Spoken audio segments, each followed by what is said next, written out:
حضرت حسن بصری رضی اللہ تعالیٰ عنہ کی بارگاہ میں آئے اور ایک سوال کیا. یہ حضرت حسن بصری آج کے نہیں ہیں، پہلی صدی ہجری کے ہیں، اور آپ کی اطلاع کے لیے عرض ہے کہ حسن بصری کی پرورش، تعلیم و تربیت کہاں ہوئی ہے؟ مولائے کائنات حضرت علی کے گھر میں ہوئی ہے. وہیں پلے ہیں، وہیں بڑھے ہیں اور وہیں پڑھا، وہیں تربیت پائی ہے. ان سے سوال ہوا کیف نصنع بمجالسۃ قوم یحدثون عن الرجا حتی تکاد قلوبنا تطیر. آپ ہم کو یہ بتائیں کہ ہم مجلسوں کے متعلق کیا کریں، جلسوں اور محفلوں کے متعلق ہم کیا کریں. تو وہ اپنی بات پہلے کرتے ہیں کہ ہم مجلسوں میں جاتے ہیں تو ہمارے سامنے امیدوں کی باتیں بہت ہوتی ہیں. ٹھیک ہے، کوئی بات نہیں ہے، جنت تمہارے لیے ہے، تم بخش دیے جاؤ گے، تمہارے لیے راستہ کلیئر ہے. یحدثون عن الرجا، ہمیں امیدوں کے شامیانے میں بیٹھایا جاتا ہے. تو ہم کیا کریں؟ اور اتنی امید دلائی جاتی ہے حتی تکاد قلوبنا تطیر. امید بھری باتوں کو سن سن کر کے ہمارے دل اڑنے لگتے ہیں. جیسے ایک مصرع میں آپ کو سنا دوں، آج کل بہت چلا ہوا ہے بھارت میں، دوزخ میں میں تو کیا میرا سایہ بھی نہ جائے. یہ امید ہے. خوف کیا ہے کہ اگر چلے گئے تو کیا ہوگا. تو ہمارے سنیوں کے جلسے میں چلے گئے کیا ہوگا اس کا بیان ہی نہیں ہے، بس بیان اس کا ہے کہ دوزخ میں میں تو کیا میرا سایہ بھی نہ جائے گا. بس لیکن اس بھرے مجمع میں میرا دعویٰ ہے 5 آدمی مجھ کو دعائے قنوت نہیں سنا پائیں گے، 5 آدمی جنازے کی دعا نہیں سنا پائیں گے. اگر یاد بھی ہوگی تو غلط ہی یاد ہوگی. اس پر اس امت کے ساتھ بدتمیزیوں کا نظارہ یہ ہے کہ دوزخ میں میں تو کیا میرا سایہ بھی نہ جائے گا. تو حضور بتائیے ہم ایسی مجلسوں کے متعلق کیا کریں، جائیں کہ نہ جائیں؟ سوال کیا ہے لوگوں نے حسن بصری سے رضی اللہ تعالیٰ کہ جہاں صرف امید کی باتیں ہوں ہم کیا کریں؟ تو حضرت حسن بصری نے فرمایا واللہ انک ان تصحب قوما یخوفونک حتی تدرک امنا خیر لک من ان تصحب اقواما یؤمنونک حتی تلحقک المخاوف. تمہارا ایسی مجلس میں جانا جہاں پر تم کو اللہ سے ڈرایا جائے، خوف خدا کا بیان ہو، اور خوف خدا سن سن کر کے اللہ کی خشیت کا چراغ تمہارے دل میں روشن ہو جائے، تمہاری پوری زندگی سنت و شریعت کے دائرے میں گزرے، تاکہ قبر سے لے کر قیامت کی منزل تک تمہارے سامنے خوف اور ڈر نہ پیدا ہو. تم کو اسی مجلس میں جانا چاہیے جہاں پر اللہ کا ڈر اور خوف بتایا جاتا ہو. وہ مجلس ہیں جہاں پر تم کو اتنی امیدیں دلائی جائیں کہ تم قیامت کے دن خوف اور پریشانی میں مبتلا کر دینے والے حالات کا سامنا تم کو کرنا پڑے. سادہ لفظوں میں اس کا مفہوم یہ ہے کہ ایسی محفلوں میں جاؤ جہاں اللہ کا خوف بیان ہو. ان مجلسوں میں جانے سے پرہیز کرو جہاں صرف امید کی بات ہے. میری بات سمجھ گئے کہ نہیں؟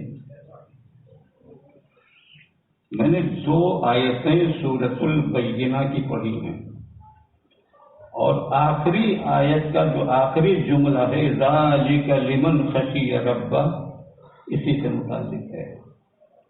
دونوں آیتوں کا مفہوم یہ ہے کہ بے شک وہ لوگ جو ایمان لائے، انہوں نے اچھا کام کیا، نماز پڑھی، روزہ رکھا، حج کیا، زکوٰۃ دی، صدقہ و خیرات بھی ادا کرتے رہے، اعمال خیر اعمال صالحات میں لگے رہے، اولئک ھم خیر البریہ، یہ بہت اچھے لوگ ہیں، یہ بہت اچھے لوگ ہیں۔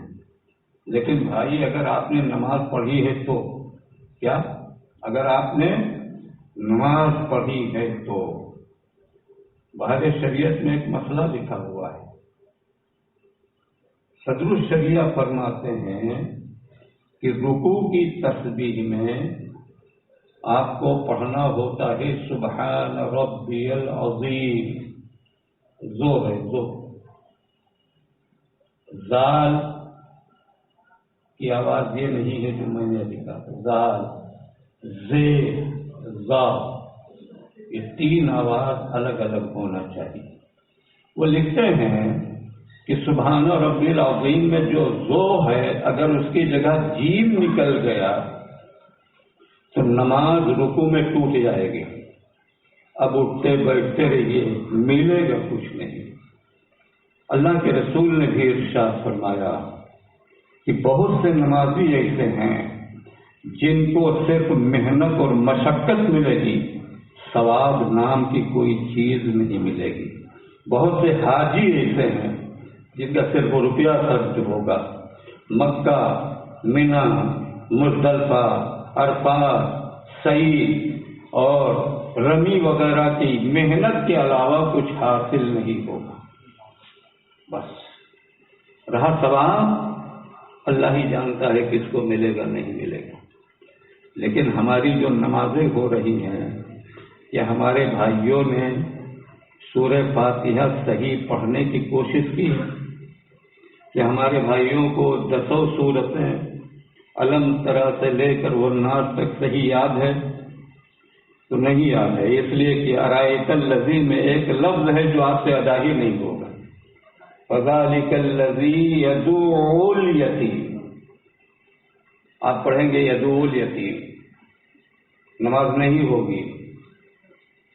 ایسے ہی آپ پڑھیں گے لیلا فی قریش نیلا فیہم، وہ ہے لیلاف قریش ایلافہم۔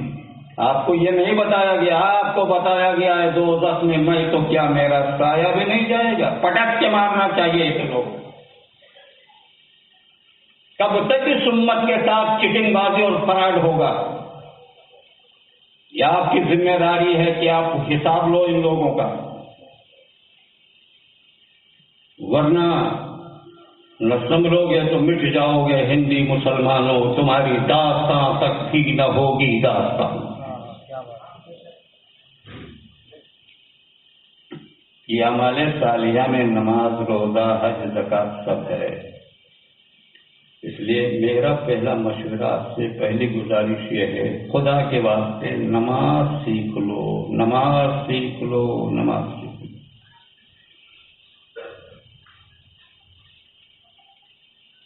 آگے آیت میں اللہ رب العزت فرماتا ہے بندے نے ایمان کے بعد عمل صالح کیا۔ یہ عمل صالح کیا ہے؟ یہ اللہ کی نوکری ہے۔ جیسے کوئی آدمی کسی دکان پر نوکری کرتا ہے، کوئی مل کارخانے میں نوکری کرتا ہے، کوئی گورنمنٹ کی اونچی کرسی پر بیٹھ کر کے نوکری کرتا ہے، ہر ایک کو چاہے روزانہ، چاہے ہفتے میں، چاہے مہینے میں اس کی مزدوری ملتی ہے، محنتانہ ملتا ہے، قیمت ملتی ہے۔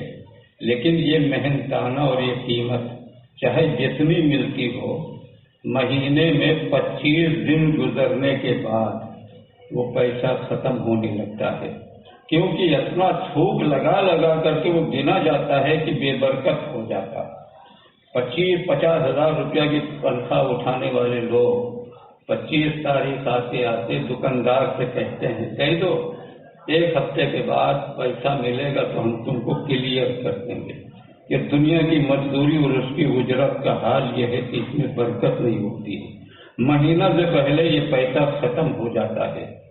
یہ دنیا کے لوگوں نے جو دنیا میں مزدوری کی ہے اس کا انجام ہے. اور ایک مومن جب اپنے مولا کی مزدوری کرتا ہے تو اللہ کیا جزا دے گا, کیا مزدوری دے گا. جزاؤہم عند ربہم جنات عدن تجری من تحتہا الانہار. اس مومن صالح کی تمام مزدوریوں کا بدلہ یہ ہے کہ اللہ ان کو جنتیں عطا کرے گا. ایک جنت نہیں, جنتیں عطا کرے گا. کئی جنتیں اس کو ملے گی جس کے نیچے نہریں بہتی رہتی ہیں. اور یہ جو مزدوری اس کی ملی ہے, چاہے جتنا اس میں سے خرچ کرے گا کبھی اس میں ذرہ برابر کمی نہیں آئے گی. خالدین فیہا ابدا. ان نعمتوں میں وہ مومن بھی ہمیشہ رہے گا اور یہ نعمتیں بھی ہمیشہ قائم اور باقی رہیں. اور سب سے بڑی بات جو ہے وہ یہ ہے رضی اللہ عنہم ورضوا عنہ. کسی بھی سیٹھ مہاجن, کسی بھی بڑے سے بڑے زمیندار کے یہاں آپ نوکری کریں, آخر میں آپ کو ڈانٹ ہی ملے گی. ابے یار تم ایسے کیوں نہیں کیا, تم ایسے نہیں کیوں کیا, تم سے یہ کہا تھا, تم نے یہ کام بھی نہیں کیا, 4 ٹھو گالی ملے گی. لیکن مولا کی بارگاہ میں آپ دیکھو تو صحیح اس کا رحم و کرم کیسا ٹوٹ کر برستا ہے کہ مومن 1000 گناہ کرنے کے بعد ایک مرتبہ خالص اور مخلص ہو کر کہہ دے مولا ہم گنہگار ہیں تو ہمیں معاف فرما دے, تو اللہ رب العزت تم کو ڈانٹتا نہیں ہے بلکہ فرماتا ہے یا ایھا الانسان ما غرک بربک الکریم.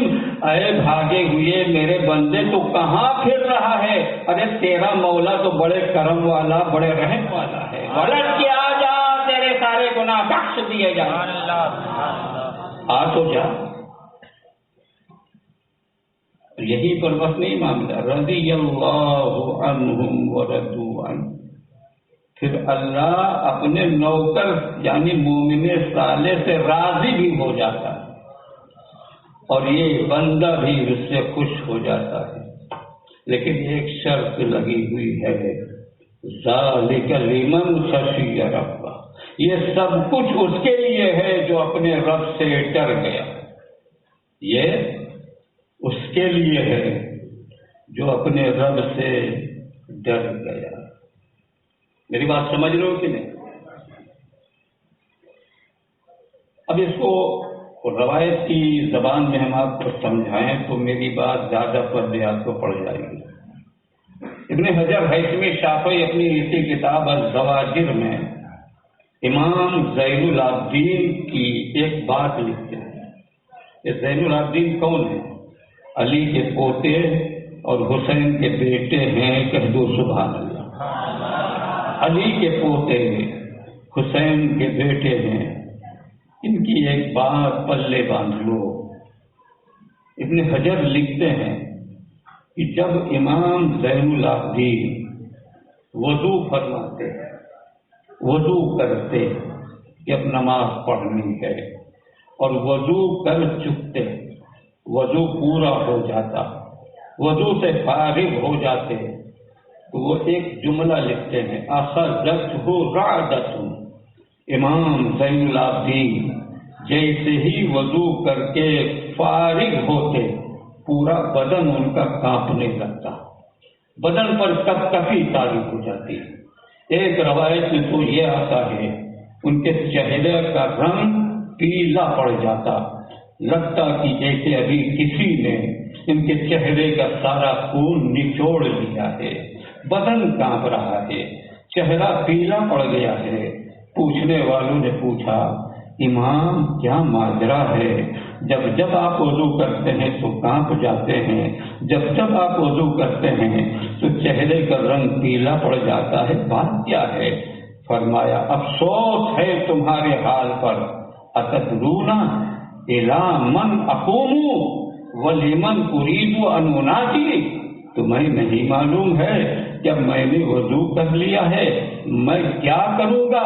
ارے وضو کرنے کے بعد ایک مومن نماز کی نیت کر کے اللہ کی بارگاہ میں کھڑا ہوتا ہے اور نماز میں قرآن پڑھ کر کے اللہ سے گفتگو اور مناجات کرتا ہے۔ یہ اللہ کی بارگاہ میں کھڑے ہونے کا تصور ہے جو مجھ کو کانپنے پر مجبور کر دیتا ہے۔ یہ اللہ کے خوف کی بات ہے کہ ہمارے چہرے کا رنگ پیلا پڑ جاتا ہے۔ میرے عزیزوں، آپ بتاؤ تو صحیح، کیا یہ تصور، یہ انداز زندگی، وضو نماز کے تعلق سے ہمارا یہ خیال کبھی بنا ہے؟ ہم تو نہیں دیکھتے ہیں کہ بنا ہوگا، اس لیے کہ ہمارے یہاں تو اپنا نماز پر گفتگو ہے، نہ سنت شریعت پر گفتگو ہے، نہ وضو پر گفتگو ہے۔ اس قسم کی جتنی ضرورت کی چیزیں ہیں ہم ان کو ہاتھ بھی نہیں لگاتے ہیں، اس لیے کہ ہم کو وہ کہنا ہے جو پبلک پسند کرے اور 10 روپیہ ہم کو دے، ہم کو وہ کہنا ہے جس کے کہنے کے بعد ہماری واہواہی ہو، علاقے کے 2-4 پروگرام مل جائے۔ میرے عزیز، پروگرام سے تمہارا دلدر دور نہیں ہوگا، پروگراموں سے تمہارا نصیبہ بلند نہیں ہوگا۔ جب اللہ چاہے گا تبھی تمہارا نصیبہ برابر ہوگا، ورنہ نہیں ہوگا۔ پیسہ ملنے نہ ملنے سے کوئی نصیب والا نہیں ہوتا ہے اور کوئی بد نصیب نہیں ہوتا ہے۔ نصیب والا تو وہ ہے کہ اللہ اس کو کہہ دے کہ یہ بندہ میرا، وہ نصیب والا ہے۔ پبلک کہہ دے کہ یہ ناخواں بہت اچھا ہے، اس کو نصیب والا کہتے، میں نہیں کہتا ہوں۔ پبلک یہ کہتے کہ مولانا شریف نے بہت اچھی تقریر کی ہے، آپ کہیں گے میں نہیں مانوں گا۔ ہم تو اس وقت مانیں گے کہ میرا مولا کہہ دے کہ یہ شاعر بہت اچھا ہے، میرا مصطفیٰ کہہ دے یہ مقرر بہت اچھا ہے۔ سند تو وہاں کی چاہیے، آپ کی سند جس کا کوئی اعتبار نہیں ہے۔ اس لیے میرے عزیزوں، یہ خوف جب تک دل میں رہے گا تو کام بنے گا۔ میں نے جو لمبی حدیث پڑھی اس میں حضور نے فرمایا 3 باتیں نجات دینے والی ہیں، 3 باتیں ہلاک کرنے والی ہیں، 3 باتیں درجات دینے والی ہیں، 3 باتیں گناہوں کو مٹانے والی ہیں، 3 باتیں جو نجات دینے والی ہیں۔ ان میں سے پہلی بات حضور فرماتے ہیں فخشیت اللہ فی السر والعلانیہ، وہ بندہ نجات پا جائے گا جس بندے کے دل میں ہر وقت اللہ کے ڈر کا چراغ روشن رہے گا۔ یہ نجات دینے والی چیز خوف خدا ہے جس سے آج ہم دور بھاگ رہے ہیں۔ میرے عزیزوں، میں آپ سے کیا عرض کروں، آج تو 2 رکعت نماز پڑھنے کے بعد ہم انتظار کرتے ہیں نعوذ باللہ جبریل میرے گھر میں آئیں گے۔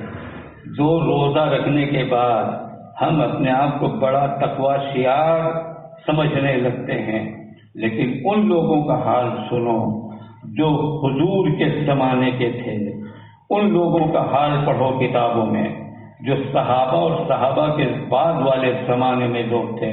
قرآن ان کا حال بیان کرتا ہے والذین یؤتون ما آتوا وقلوبهم وجلة انہم الی ربہم راجعون، یہ جو کچھ بھی دیتے ہیں اللہ کی راہ میں خرچ کرتے ہیں تو اس دینے کے بعد، خرچ کرنے کے بعد قرآن کہتا ہے وجلة، ان کے دل ڈر جاتے ہیں، یہ کانپ جاتے ہیں۔ کیوں یہ ڈر جاتے ہیں، کیوں یہ کانپ جاتے ہیں؟ کہ ہم نے جو کچھ کمایا تھا اس میں سے کچھ اللہ کے راستے میں دے دیا ہے، پتہ نہیں میرا یہ دینا اللہ کے یہاں قبول ہوا ہے کہ نہیں قبول ہوا ہے، اور اگر نہیں قبول ہوا انہم الی ربہم راجعون، ایک دن ہم مریں گے، قبر میں جائیں گے، پھر قیامت کے دن ہم اٹھیں گے اور اللہ کی بارگاہ میں ہم کو کھڑا کیا جائے گا، پھر اس دن ہمارا کیا حال ہوگا۔ یہ تصور اس بندے کو رونے پر مجبور کر رہا ہے، یہ تصور اس بندے کو کانپنے پر مجبور کر رہا ہے۔ اور قرآن تاریخ میں اللہ رب العزت بیان کرتا ہے والذین یؤتون ما آتوا وَقُلُوبُهُمْ وَجِلَةٌ أَنَّهُمْ إِلَىٰ رَبِّهِمْ راجعون۔ اللہ ان کی تعریف فرماتا ہے، ان کی لطیفہ سن کر کے ہنسنے والوں کی نہیں، سنت شریعت کو سن کر کے اپنا محاسبہ کر کے تو آنسو بہانے والوں کی تعریف قرآن کرتا ہے۔ اور کیسے تعریف کرتا ہے؟ وَلِمَنْ خَافَ مَقَامَ رَبِّهِ جَنَّتَانِ، وَلِمَنْ خَافَ مَقَامَ رَبِّهِ جَنَّتَانِ، جو اللہ کی بارگاہ میں کھڑا ہونے سے ڈر گیا، جو اللہ کی بارگاہ میں کھڑا ہونے سے ڈر گیا، اللہ فرماتا ہے اس کے لیے 2 جنتیں ہیں۔ کتنی جنتیں ہیں؟ زور سے بولو، 2 جنتیں ہیں۔ نہیں، اسی سورہ رحمان میں آگے اللہ فرماتا وَمِن دُونِهِمَا جَنَّتَانِ، نہیں اس کے لیے 2 جنت نہیں ہیں، 2 جنت کے ساتھ 2 جنتیں اور ہیں، اب کتنی ہوئی؟ 4 جنت۔ کس کے لیے ہیں؟ جو اللہ کی بارگاہ میں کھڑے ہونے سے ڈر گیا، اس کے لیے 4 جنتیں ہیں۔ آپ سوال کریں یہ 4 جنت صرف اس کو کیوں ملیں گی؟ تو اس کا جواب فخر الدین رازی رحمۃ اللہ علیہ نے تفسیر کبیر میں یوں دیا ہے کہ جو بندہ اللہ سے ڈرتا ہے 2-4 آنسو اس کی آنکھوں سے نکل جاتے ہیں، اور ہر آنکھ میں 2 پلکیں ہوتی ہیں، ایک پلک اوپر ہوتی ہے ایک نیچے ہوتی ہے، دونوں آنکھوں میں کئی پلکیں ہوئی؟ 4۔ اگر ایک آنسو نکلا ہے دونوں آنکھ سے خوف خدا میں، تو ایک آنسو دونوں پلکوں کو بھگوتا ہے، تو 2 آنسو اور 4 پلکیں بھیگ رہی ہیں۔ خوف خدا میں نکلنے والے 2 آنسوؤں نے جو 4 پلکیں مومن کی بھگو دی ہیں، ان آنسوؤں کی برکت سے اللہ اس کو 4 جنتیں عطا فرمائے۔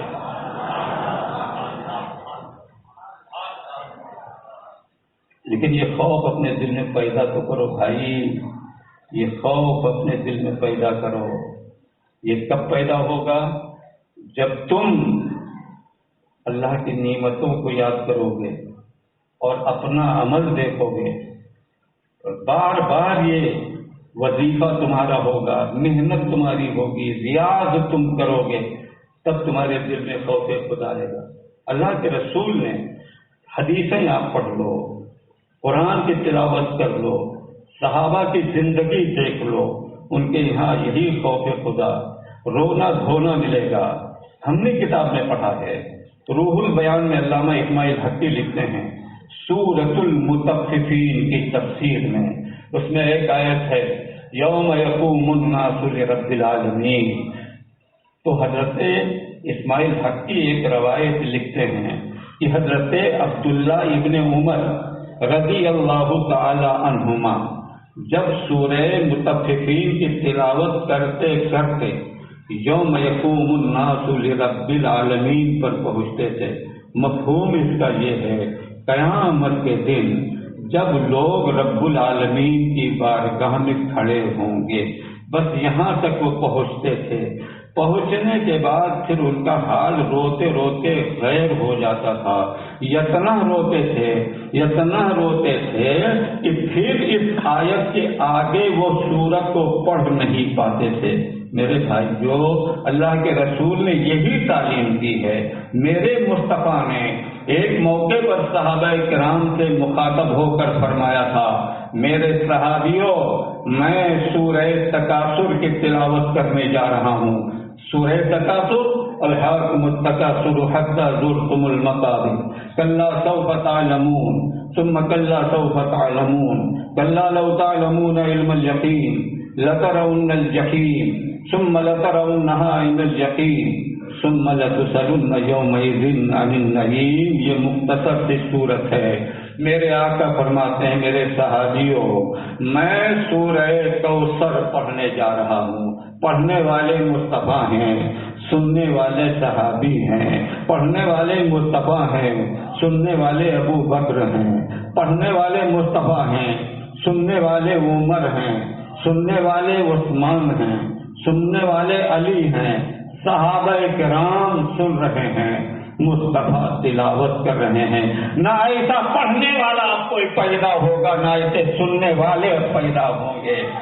مصطفیٰ نے سورہ تکاثر پڑھا اور پڑھنے سے پہلے فرمایا میں سورہ تکاثر پڑھنے جا رہا ہوں. میرے صحابیوں، سورہ تکاثر سن کر کے جو رویا وہ جنتی. سورہ تکاثر میں پڑھنے جا رہا ہوں، جو پڑھ کر کے رویا، وہ سن کر کے رویا وہ جنتی. میرے آقا نے سورت تلاوت فرمائی، صحابہ روئے، کچھ کو رونا نہیں آیا. انہوں نے بڑے حسرت کے ساتھ عرض کیا یا رسول اللہ، سب روئے، ہم کو رونا نہیں آیا. تو میرے آقا نے فرمایا میں دوبارہ پڑھنے جا رہا ہوں، جو سن کر کے رویا وہ جنتی. پھر سب صحابہ روئے، کچھ کی آنکھ میں آنسو نہیں آئے. تو انہوں نے عرض کیا یا رسول اللہ، مجھ کو پھر بھی رونا نہیں آیا. تو میرے آقا نے فرمایا مایوس مت ہو، اگر رونا نہیں آیا ہے تو رونے والوں جیسی صورت بنا لو، تم کو بھی اللہ جنت عطا فرما دے گا. رو تو جنتی، رونے والوں کے طریقے سے صورت بنا لو تو تم جنتی. میں عرض کرنا چاہتا ہوں، میرے آقا نے رونے پر جنت کی بشارت دی ہے. میرے آقا نے رونے پر جنت کی بشارت دی ہے. رونے پر جنت کی بشارت دی ہے. رونے پر جنت کی بشارت دی ہے. رونا شروع کر دو، تمہارے گھر کا سالہ دریدر دور ہو جائے گا. تم نے نہیں دیکھا کہ جھولے میں سوتا ہوا 2 سال کا بچہ، 1.5 سال کا بچہ، سال اور 6 مہینے کا بچہ، ماں نے دودھ پلا کر کے اس کو جھولے میں سلا دیا ہے. جھولا جھولتے جھولتے جھولا رک گیا ہے، بیٹا سو رہا ہے. لیکن گھنٹہ 2 گھنٹہ کے بعد وہی بیٹا جب اس کو بھوک لگتی ہے، چیخ کی آواز بلند ہوتی ہے، بچہ روتا ہے، تو ماں اپنا سارا کام چھوڑ کر کے بیٹے کے پاس دوڑ کر جاتی ہے اور روتے ہوئے بچے کو اپنے کلیجے سے لگا لیتی ہے. بیٹا خاموش ہو جاتا ہے، خاموش ہو جاتا ہے. میرے بھائیوں، اللہ نے 100 رحمت کے 100 حصے کیے ہیں. ایک حصہ دنیا والوں کو دیا ہے، اسی رحمت کے حصے میں سے کچھ انسانوں کو ملا ہے، کچھ جناتوں کو ملا ہے، جانوروں کو بھی ملا ہے. اور جانوروں کے یہاں رحمت کا برتاؤ کیسے ہوتا ہے آپ دیکھ سکتے ہو. آپ نے مرغی ضرور دیکھی ہوگی. مرغی کے بچے جب نکالے جاتے ہیں تو دیہات کی عورتیں کیسے نکالتی تھیں؟ ایک مرغی کو لیا، اس کے نیچے 10-12 انڈے رکھے، مرغی مہینہ 15 دن بیٹھی رہی. 18-20 دن کے بعد جب بچے نکلے اس کے نیچے سے، تو میرے عزیزو کیا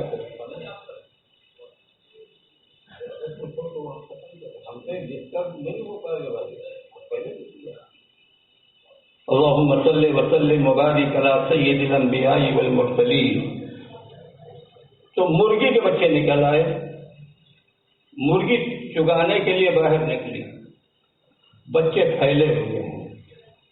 اور جب مرغی کو یہ لگا کہ اوپر چیل کوے منڈرا رہے ہیں، کہیں ایسا نہ ہو میرے بچوں کو یہ لقمہ بنا لے، تو اس خطرے کے وقت میں مرغی ایک آواز نکالتی ہے. سارے بچے جلدی سے سمٹ جاتے ہیں، مرغی اپنے پیروں میں چھپا لیتی ہے. آپ نے دیکھا ہو کہ نہ دیکھا ہو، ہم دیہات کے رہنے والے ہم نے بارہا دیکھا ہے. یہ وہی رحمت کا معمولی سا حصہ ہے جو اللہ نے انسانوں کو بھی دیا ہے اور جانوروں کو بھی دیا ہے. ماں اپنے بچے کے ساتھ جو رحم کا برتاؤ کرتی ہے، اسی معمولی رحم کے حصے کی سوغات و خیرات ہے جس کا مظاہرہ سامنے ہوتا ہے. میرے عزیزوں، اللہ نے رحمت کے 99 حصے اپنے لیے خاص کر دیے ہیں. اور مسلم شریف کی حدیث میں آتا ہے کہ یہ رحمت کے 99 حصے اللہ نے کیوں خاص کیے ہیں. پہلے یہ میرا جملہ آپ سن لو کہ جس طرح روتے ہوئے بچے کو دیکھ کر کے ماں دوڑ کر کے آتی ہے، تو اللہ کے پاس تو رحمت کے 99 حصے ہیں. وہ تو ارحم الراحمین ہے، وہ رب العالمین ہے. ذرا اے گنہگار بندے، رات کی تنہائی میں دو سجدہ کرنے کے بعد ہاتھ اٹھا کر کے دو آنسو بہا کر دیکھ تو صحیح، بچپن میں تیرے رونے پر جتنی تیزی کے ساتھ تیری ماں تیرے پاس دوڑ کے آئی تھی، اس سے زیادہ تیزی کے ساتھ اللہ کی رحمت تیرے اوپر شان مائنہ بن کر کے تن جائے گی۔ شرط یہ ہے کہ دو آنسو بہا کر دیکھ تو صحیح۔ ہم تو مائل بکرم ہیں، کوئی سائل ہی نہیں، راہ دکھلائیں کسے رہ روے منزل ہی نہیں۔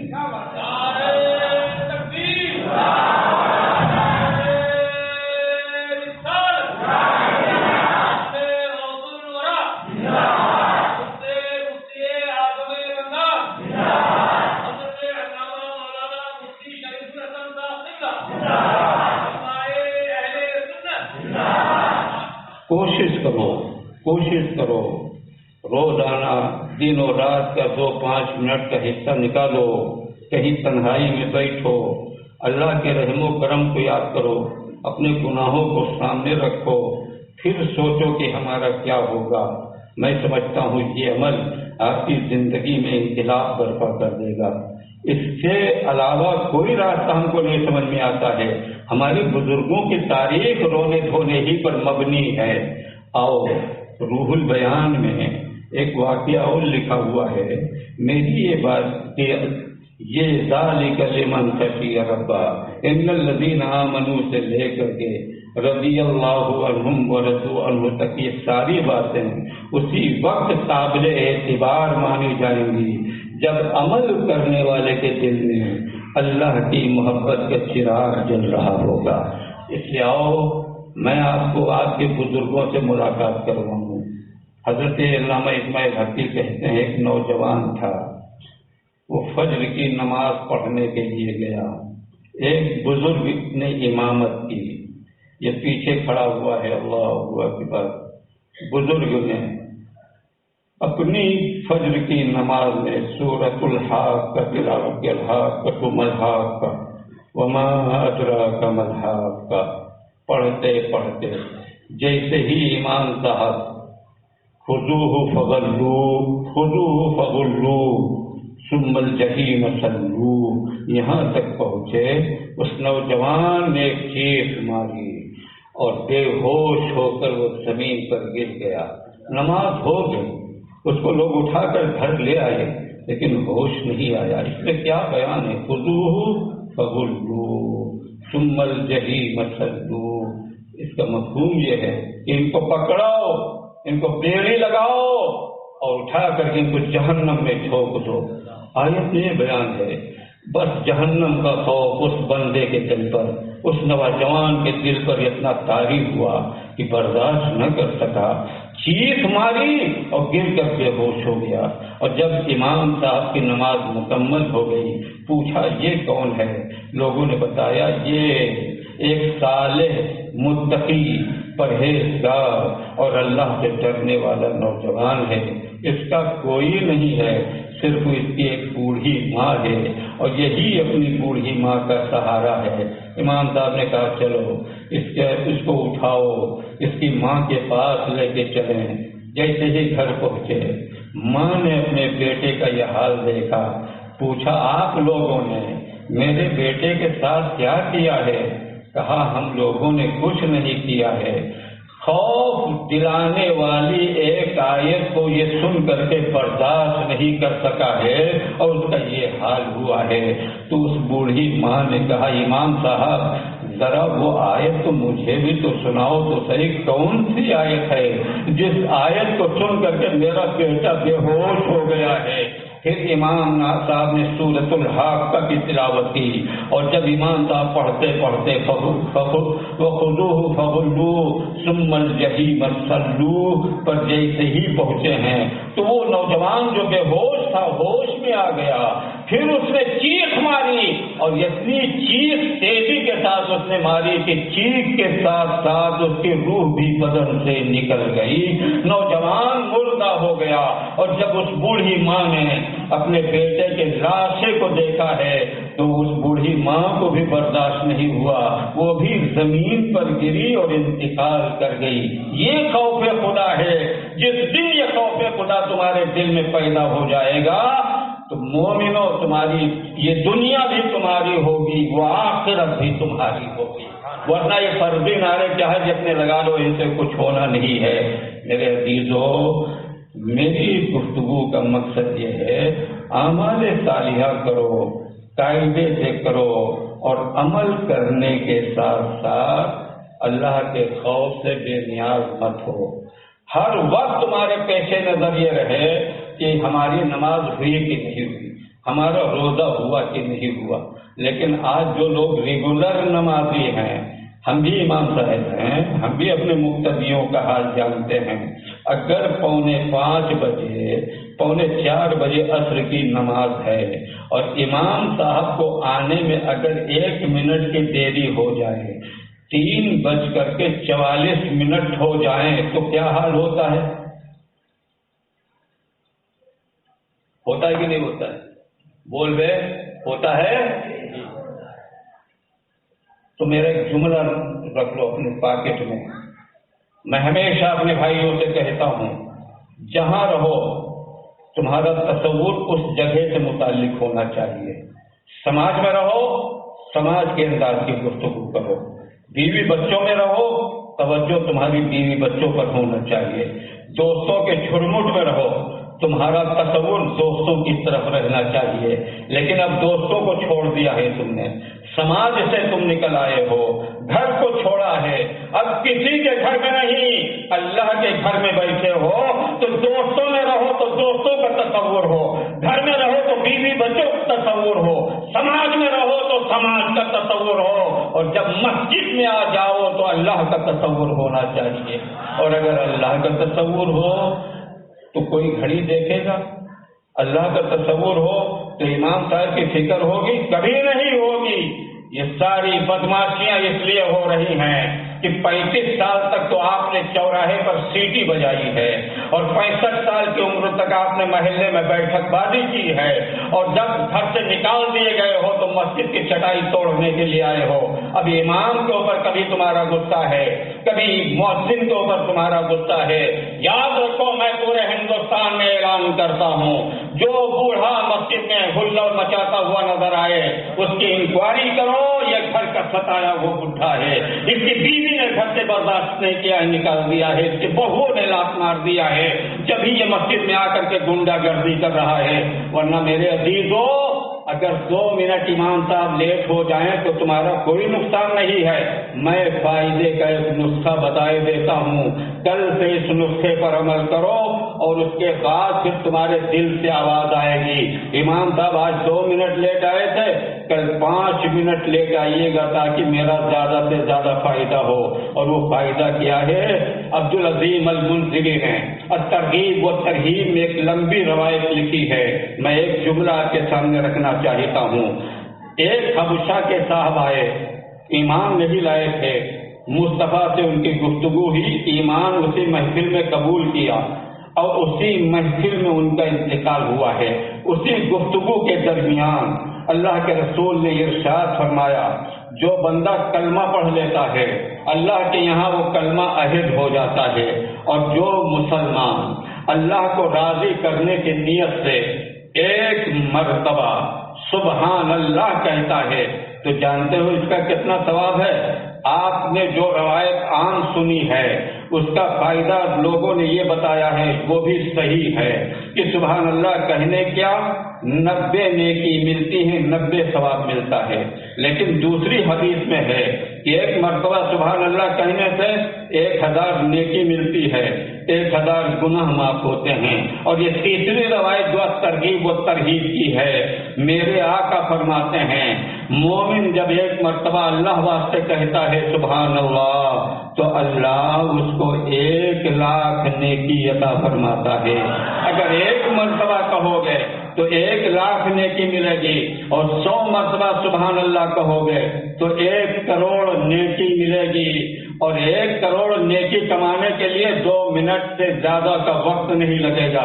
امام صاحب نہیں آئے، گھڑی مت دیکھو، تمہارا دھیان اللہ کی طرف ہو، اور ایسے انگلی پر گنو سبحان اللہ سبحان اللہ سبحان اللہ سبحان اللہ، تسبیح پر مت گنو، انگلی پر گنو، تمہاری ان انگلیوں سے بھی پوچھا جائے گا. یہ انگلیاں رب کی بارگاہ میں کہیں گی مولا اس نے ان انگلیوں کے پوروں پر کبھی سبحان اللہ پڑھا ہے, کبھی الحمدللہ گنا ہے, کبھی کلمہ گنا ہے, کبھی درود گنا ہے. ہو سکتا ہے تمہاری انگلیوں کے پوروں کی گواہی تم کو کل جنت دلا دے اور جہنم سے چھٹکارا عطا فرما دے. تو اپنے ان پوروں کا استعمال کرو, اپنی انگلیوں کا استعمال کرو. تو کل سے آپ کم سے کم 100 مرتبہ اگر آپ سبحان اللہ پڑھیں گے تو 1 کروڑ نیکی آپ کو ملے گی. اور ساتھ ہی ساتھ میرا مشورہ ہے, کسی سے کہنے کی کوئی ضرورت نہیں ہے. 100 مرتبہ پڑھ کر کے نیت کر لو, چاہے پہلے ہی نیت کر لو کہ مولا جو میں پڑھنے جا رہا ہوں جب 100 مرتبہ پڑھ لوں تو میرے والد انتقال کر گئے ہیں ان کو ثواب دے دینا, میری ماں انتقال کر گئی ہے ان کو ثواب پہنچا دینا, میرے خاندان کے جتنے لوگ انتقال کر گئے ہیں ان کو ثواب دے دینا. بلکہ یوں نیت کر لینا جتنے اب تک انتقال کر گئے ہیں مولا ان کو ثواب دے دینا, جتنے موجود ہیں دنیا میں مسلمان ان کو بھی ثواب دے دینا, اور جتنے قیامت تک پیدا ہونے والے ہیں مولا ان کو بھی ثواب دے دینا. تو سب کو 1 کروڑ کی نیکی ملے گی, اور سارے لوگوں کا, سارے مومنوں کا جو آخری ٹوٹل ہوگا وہ تمہارے نام اللہ عطا فرما دے گا. اس لیے اے لوگوں کچھ کرو, تمہارے گناہ بہت بڑھ چکے ہیں, اپنے گناہوں کے کفارے کی فکر کرو. میری گفتگو صرف اسی نقطے اور اسی مرکزی بات پر رہ گئی, ذالک لمن خشی ربہ. تمہارا ہر عمل اسی وقت قابل اعتبار ہوگا جب تمہارے دل میں خوف خدا روشن ہوگا. اگر آپ ہم کو اجازت دیں تو امام زین العابدین رضی اللہ تعالیٰ عنہ سے کہ وضو سے بات آگے بڑھی تھی, میں وضو کے تعلق سے ایک حدیث سنا دوں. ایک حدیث وضو کے تعلق سے. ہمارے سماج میں غریب زیادہ ہیں, مالدار کم ہیں, اور ہر ایک سماج میں, یہ نہیں کہ مسلم سماج میں, ہمارے ملک میں غریب زیادہ ہیں, مالدار بہت کم ہیں. اگر لوگوں تم مال پیدا کرنا چاہتے ہو, مال پیدا کرو, جائز طریقے سے پیدا کرو, اور دنیا کے لیے مت پیدا کرو. مال دنیا میں پیدا کرو اور اپنی آخرت کو بنانے کے لیے پیدا کرو. اس نیت سے زیادہ مال پیدا کرو. اور اس کے لیے اللہ کے رسول کا ایک نسخہ ہے, وہ میں آپ کو جانے سے پہلے دینا چاہتا ہوں. حدیث میں آتا ہے کچھ صحابی حضور کی بارگاہ میں آئے اور عرض کیا یا رسول اللہ آج کل فاقے پر فاقے ہو رہے ہیں, کھانے کو ایک دانہ بھی نہیں مل رہا ہے, میرے آقا ہم کیا کریں؟ ہم سے آ کر کے اگر آپ کہیں گے تو ہم کہیں گے 250 روپیہ کا زعفران لاؤ, پھر کچھ ہم کریں گے. کسی کے پاس جائیں گے تو کچھ نہ کچھ آپ کا خرچہ کروا دے گا, لیکن میرے آقا نے کچھ نہیں خرچ کروایا, کچھ نہیں مانگا. حدیث کا لفظ ہے شکا بازو صحابت النبی الفاقہ, میرے آقا فاقے کے پر فاقہ ہو رہے ہیں, ہم کیا کریں؟ میرے آقا نے فرمایا تم ایک کام کرو, اللہ تمہارا فاقہ دور کر دے گا. عرض کیا یا رسول اللہ وہ کام کیا ہے؟ میرے سنی بھائیوں تم بھی یہ کام قبول کر لو, مصطفیٰ کا یہ نسخہ تم بھی قبول کر لو, اس پر عمل کرنے کے لیے تیار ہو جاؤ. ہم تعویذ لکھیں گے, ہم کوئی گارنٹی آپ کو نہیں دیں گے. 100 روپیہ سے لے کر 1 لاکھ 2 لاکھ تم دے دو, میرے قدموں میں ڈال دو. میرے پاس کوئی ایسا نسخہ نہیں ہے کہ ہم تمہاری گارنٹی دے سکیں کہ جس کام کے لیے میں نے تعویذ دیا ہے 101% فائدہ کرے گا, کوئی گارنٹی نہیں ہے. لیکن اگر اللہ کوئی بات فرما دے تو گارنٹی ہی گارنٹی ہے, مصطفیٰ کوئی نسخہ دے دے تو گارنٹی ہی گارنٹی ہے.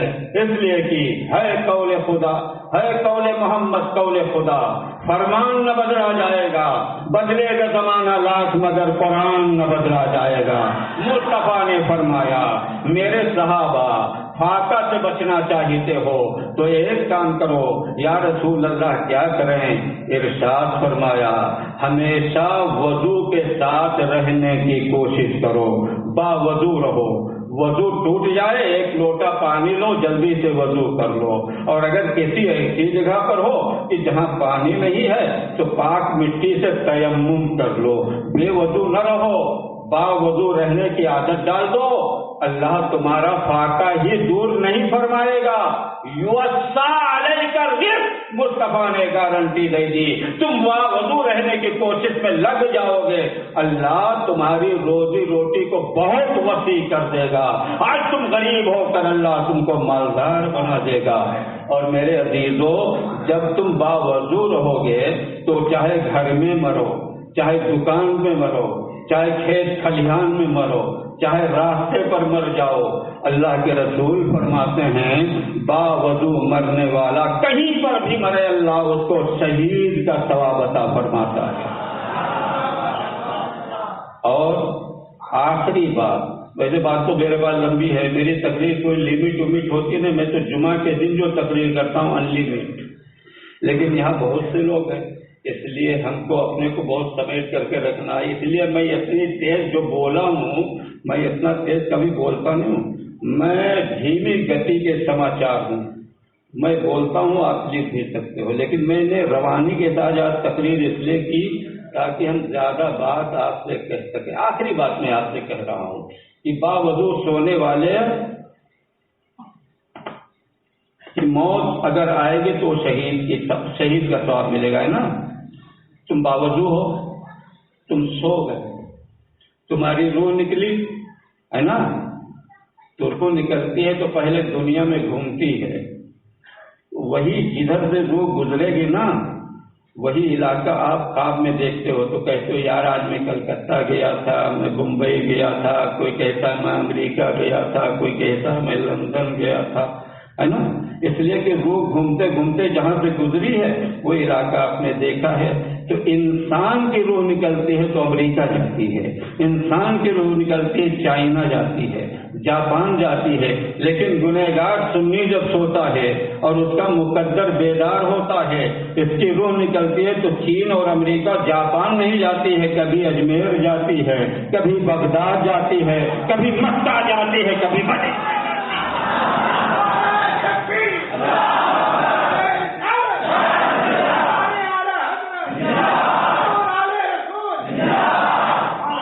اور مسئلہ یہ دنیا کا نہیں ہے، اللہ کے رسول کی ایک حدیث سنو اور اس سے پہلے زور سے محبت کے ساتھ درود پڑھو، اللہم صلی وسلم وبارک علی سید الانبیاء والمرسلین۔ عن ابی الدرداء اذا نام الانسان اریج بروحہ حتی توتی بہا الی العرش فمن کان منہم طاہرا اذن لہا بالسجود وان کان جنوبا لم یؤذن لہا فیہ۔ ہر سونے والے کی روح عرش تک جاتی ہے، ہر سونے والے کی روح عرش تک جاتی ہے۔ کیوں جاتی ہے؟ اس لیے کہ روح یہاں کی نہیں ہے، روح وہاں کی ہے۔ ہر ایک کو اپنا دیش پیارا ہوتا ہے، کہہ دو سبحان اللہ۔ ایک بہت اہم نقطہ تمہارے یہاں پہنچانے جا رہا ہوں، تمہاری جھولی میں ڈالنے جا رہا ہوں پوری توجہ کے ساتھ۔ ہر ایک کو اپنا وطن، اپنا دیش بہت پیارا ہوتا ہے۔ کچھ لوگ یہاں بہار کے ہیں، کچھ جھارکھنڈ کے ہیں، کچھ اڑیسہ کے ہیں، کچھ یو پی کے ہیں۔ تو ہر آدمی اپنے وطن کو یاد کرتا ہے کہ نہیں کرتا ہے؟ جب جب موقع ملتا ہے ٹہلنے کے لیے چلا جاتا ہے۔ تو روح بھی دنیا میں جو آئی ہے یہ مسافر بن کر کے آئی ہے، یہ یہاں کی نہیں ہے، وہاں کی ہے۔ جب یہ روح نکل کر کے اپنی دنیا میں جانا چاہتی ہے، بس آپ کے اوپر سستی طاری ہو جاتی ہے، آپ ایسے ہو گئے، روح نکل کے چلی گئی۔ میرے عزیزو، اگر روح نہ نکلے تو کوئی بندہ سو نہیں پائے گا، اس لیے کہ روح سونے والی مخلوق نہیں ہے۔ روح جب تک بدن میں رہے گی بندہ سوئے گا نہیں، روح نکلے گی تو بندہ سوئے گا۔ تو یہ اعتراض لوگ جو کرتے ہیں غلط کرتے ہیں کہ روح نکلتی ہے تو ٹھیک ہے، نکلتی اپنے دیش جاتی ہے، لیکن بہت سے ایسے پردیسی ہیں جنہوں نے کلکتہ ہی کو اپنا دیش بنا لیا ہے، جنہوں نے بنگال ہی کو اپنا دیش بنا لیا، اب کبھی اپنے وطن کو یہ نہیں جاتے، اب ان کا وطن یہی ہو گیا ہے، وطن کا سارا مذہب یہی مل رہا ہے۔ تو میرے غوث نے اگر 40 سال تک عشاء کے وضو سے فجر کی نماز پڑھی ہے، اس لیے پڑھی ہے کہ ان کی روح کو نکل کر وطن جانے کی ضرورت نہیں تھی، وہاں کا مزہ یہی مل رہا تھا، اس لیے غوث اعظم کی روح نکلی نہیں ہے تو غوث اعظم کو نیند نہیں آئی۔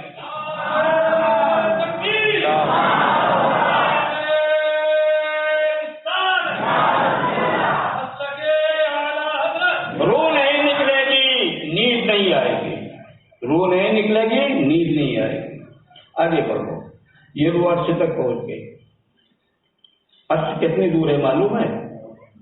امام احمد رضا کی مختلف کتابوں کو پڑھنے کے بعد علیہ الرحمت والرضوان جو میں نے نچوڑ اکٹھا کیا ہے وہ یہ ہے کہ آپ کی زمین سے عرش اعظم کی دوری، جس میں بیچ میں ایک مقام مستوی ہے، اس کی دوری ہم کو نہیں ملی تو اس کو ہم نے سائڈ کر دیا۔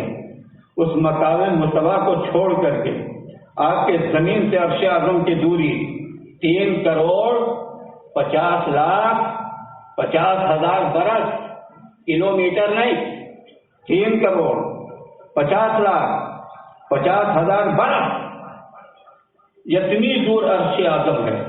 مان لو ایک مثال، بلا مثال آپ کو سمجھانے کے لیے، یہ عرش، روح یہاں تک جاتی ہے، یہاں تک نہیں، یہاں تک دوری کتنی ہے؟ 3,50,50,000 برس۔ دھیان لگا کر کے میرے سوال کا جواب دیجیے گا۔ آپ کی روح 3,50,50,000 برس کی دوری پر ہے، بدن یہاں پر پڑا ہوا ہے، کھٹمل یہاں کاٹ رہا ہے، تو آپ کا ہاتھ یہاں جائے گا کہ یہاں جائے گا؟ بولیے، آپ کا ہاتھ کہاں پڑے گا؟ آپ سو رہے ہیں، مچھر یہاں بیٹھ کر کے انجیکشن لگا رہا ہے، تو آپ کا ہاتھ یہاں جائے گا یا آپ کا ہاتھ یہاں جائے گا؟ آپ یہی تو کہو گے نا، جہاں مچھر کاٹ رہا ہے ہمارا ہاتھ وہیں پڑے گا، جہاں کھٹمل بیٹھا ہوا ہے ہمارا ہاتھ وہیں پڑے گا۔ کیوں؟ روح اتنی ضرور ہے، لیکن وہیں سے دیکھ رہی ہے کہ مچھر کہاں ہے اور کھٹمل کہاں ہے۔ یہ دیکھ لینا ناظر ہونے کا معنی ہے۔ اور جیسے ہی آپ کو جھنجھوڑ دیا، اٹھو فجر کے اذان کا ٹائم ہو گیا ہے، تو 1 سیکنڈ سے کم وقت میں 3,50,50,000 برس کی دوری سے اپنے بدن میں یہ روح واپس آ جاتی ہے۔ تو میرے عزیزو، ہماری روح 3,50,50,000 برس کی دوری سے ہمارے بدن کو دیکھ سکتی ہے، ضرورت پڑ جائے تو 1 سیکنڈ سے کم وقت میں واپس بھی آ سکتی ہے۔ تو کیا خیال ہے میرے بھائیوں سنیو، مدینہ کتنی دور ہے؟ آپ کے یہاں سے ڈلہوزی سے مدینہ زیادہ سے زیادہ 5,000 کلومیٹر کی دوری پر ہے۔ اگر ہماری روح 3,50,50,000 برس کی دوری سے دیکھ رہی ہے اور آج تک کسی وہابی نے اعتراض نہیں کیا، تو میرے آقا تو 5,000 کلومیٹر کی دوری سے اگر اس جلسے کو دیکھ لیں تو حیرت کی کیا بات ہے، اور آ بھی جائے تو تعجب کا کون سا مسئلہ ہے؟ دور و نزدیک کے سننے والے وہ کان لالے کرامت سے لاکھوں۔ اللہ کی بارگاہ میں دعا ہے کہ کہی ہوئی باتوں میں سے اگر کوئی شرعی عزت میں ہو، مولا مجھے معاف کر دے، سننے والوں کو معاف کر دے، اور جو میں نے کہا ہم کو اور ہمارے سارے بھائیوں کو عمل کرنے کی توفیق دے۔ آمین یا رب العالمین، بجاہ النبی الامین صلی اللہ علیہ وآلہ